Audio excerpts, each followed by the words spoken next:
인공지능 기반 예술 수업 발표를 시작하겠습니다. 이것들은 수업을 하면서 직접 체험을 했던 다양한 그 앱과 그 다음에 웹에서 제공하는 프로그램들인데요. 첫 번째로 인공지능 기반 미술 교육에 대한 생각들을 한번 되짚어 보았습니다. 인공지능 미술 앱들을 활용하면서 정말 마술을 체험하는 것처럼 눈이 커지는 그런 신기한 경험들을 많이 했는데요. 학생들도 역시 시공을 초월한 여러 가지 그런 현실 속에서는 맛볼 수 없는 그런 여러 가지 인공지능 앱들을 활용해서 체험을 했을 때 굉장한 호기심을 가질 거라고 예상이 되고요. 반면에 이런 AI 미술 교육 으로 할 수 없는 찰흙으로 만들기를 하면서 느낄 수 있는 촉감, 그리고 서예 시간에 먹을 갈면서 그 코끝으로 전해져 내려오는 그런 먹향, 이런 것들은 AI가 아직 구현할 수 없기 때문에 이 두 가지 아날로그적이고 또 AI 인공지능 그런 기술들을 활용한 교육을 교사가 잘 버무려서 좋은 수업을 만들어냈으면 좋겠습니다. 첫 번째 구글 아트 앤 컬처에서 아크릴화로 직접 그린 그림을 다양한 명화 스타일로 변신을 시켜보았습니다. 여기에 보면 키스헤링 작품식으로 변한 것도 있고 고흐의 뭉크 스타일로 변한 것도 있고 이렇게 같은 작품이라고 보기 힘들 만큼 순식간에 다른 스타일로 변신되는 그런 신기한 경험을 했고요. 이걸 만약에 학생들과 수업 중에 지도를 한다면 학생들이 직접 그린 정물화, 인물화 이런 것들을 고 스타일로도 바꿔보고 아이들이 좋아하는 키스헤링 스타일로도 바꿔보면서 재미있는 수업을 진행할 수 있을 것 같습니다.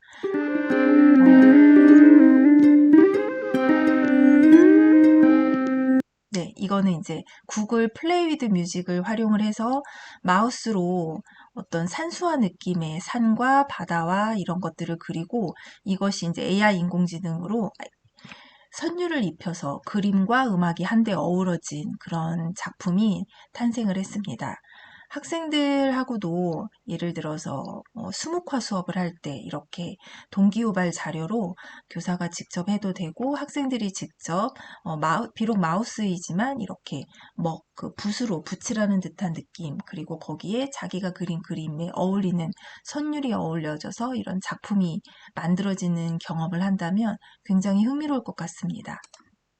세 번째 고갱 프로그램 이용해서 첫 번째 그런 풍경화 느낌과 화산 폭발 느낌을 만들어 보고 싶었는데요. 이것이 이제 인공지능 그 툴을 거치면서 굉장히 의도하지 않았던 그림으로 나온 것도 있고 또 의도했던 것보다 더 멋진 작품이 나온 것도 있는데요.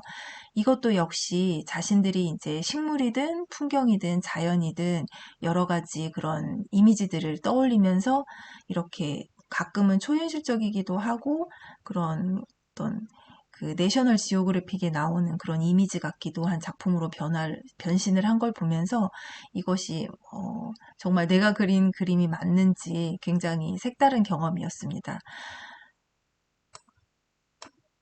이것은 오토 드로우 기능인데 좌측이 이제 직접 그린 그림이고 우측은 인공지능으로 다시 덧입혀진 그림이라고 볼 수 있는데요.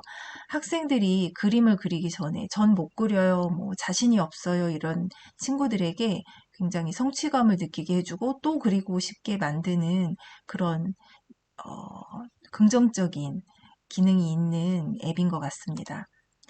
그리고 페탈리카 페인트 기능은 좌측에 이제 색칠되기 전 그림이고 우측에는 색깔이 칠해진 후의 그림인데 이것도 역시 한 10초도 되지 않는 시간 동안 이렇게 간단하게 인공지능이 자동으로 채색을 완성시켜 주었습니다. 학생들이 만약에 이런 수업을 한다면 어떤 물리적인 물감을 준비한다던가 물통을 준비하고 그걸 나중에 치워야 되고 이런 여러 가지 기타 관리 시간을 절약해 줄 수 있는 그런 장점이 있는 툴 같습니다. 이것도 역시 네이버 웹툰에서 지금 제공하고 있는 앱인데요. 인공지능 채색을 거쳤을 때 이렇게 좀 더 생동감 있는 그림이 느껴지고 여기에 이제 아이들이 직접 학교에서 본인이 좋아하는 그런 캐릭터를 활용해서 여러 가지 그 색채도 바꿔보고 배경화면도 배경의 그 느낌도 바꿔보면서 친구들과의 작품도 비교해보고 이런 그 모든 별 학습에도 충분히 적용할 수 있는 장점이 있는 것 같습니다. 스크리비어 도들 같은 경우에는 이제 카메라 인식 기능을 활용해서 자신들이 어떤 동작이나 모션을 행했을 때 이게 즉각적으로 어떤 재미있는 그 틱톡 화면처럼 이렇게 바꿔주는 기능이었는데요. 노란색 그 캐릭터를 한번 활용해보고 옆에는 빨간색 캐릭터를 활용해봤는데 이 두 가지 역시 이제 이미지로도 할 수 있지만 위에처럼 동영상처럼 작동을 했을 때 아이들이 훨씬 재미있을 것 같고 체육 수업 시간이라던가 아니면 여러 가지 다른 기타 수업 중에 동기유발 자료로 재미있게 활용할 수 있을 것 같습니다.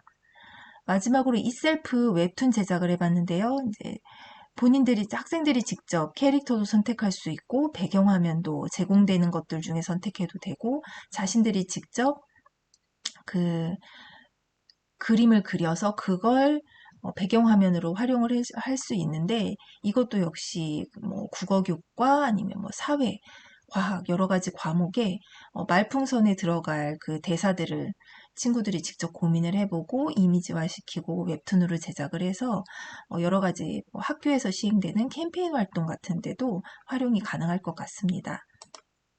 인공지능 미술 교육은 이렇게 다양한 수업에 동기유발 자료로도 활용을 하고 비대면 수업 시간에도 활용할 수 있다는 장점이 있기 때문에 무엇보다 교사가 이런 툴을 제대로 알고 활용할 수 있는 그런 역량 강화가 필요할 것 같고요. 기존의 AI 인공지능으로 대체할 수 없는 그런 아날로그식 교육도 역시 같이 잘 병행을 한다면 좋은 수업이 될 것 같습니다.